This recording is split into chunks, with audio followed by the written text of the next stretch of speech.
A special thank you to each of our subscribers who make this channel possible. Here's today's story. In a day marked by controversy and political upheaval, President Donald Trump made headlines once again with his remarks directed at ABC News reporter Rachel Scott during a roundtable discussion focused on a farm aid package. Trump, known for his combative relationship with the media, called Scott the most obnoxious and a terrible reporter after she pressed him on releasing footage from a recent boat strike. This incident is not isolated. It reflects a broader trend of the president's contentious interactions with female reporters. Just last week, Trump had stated he would have no problem releasing the footage, but during the roundtable, he backtracked, claiming he never said that. This contradiction prompted Scott to ask the question again, leading to Trump's harsh rebuke. This latest episode underscores the ongoing tensions between the Trump administration and the press, particularly regarding the treatment of women in journalism.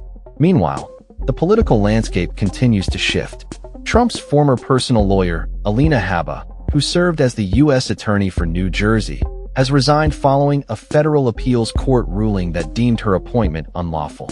The court's decision has raised questions about the integrity of the appointment process, which Democrats have criticized as politically motivated.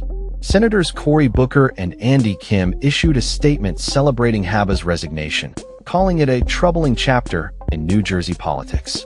They emphasized the need for a qualified nominee to restore credibility to the office. In a related note, the Republican Party is struggling to unify around a plan to address rising healthcare costs, with critical Obamacare tax breaks set to expire at the end of the year. Some party members support Trump's proposal to send direct payments to Americans for healthcare, while others advocate for extending a scaled-back version of the Affordable Care Act benefits. Senators Bernie Moreno and Susan Collins have introduced the CARE Act, which aims to extend enhanced premium tax credits for 2 years to alleviate the financial burden on families. The urgency of this legislation is heightened as millions of Americans face potential price spikes in healthcare just as the midterm elections approach.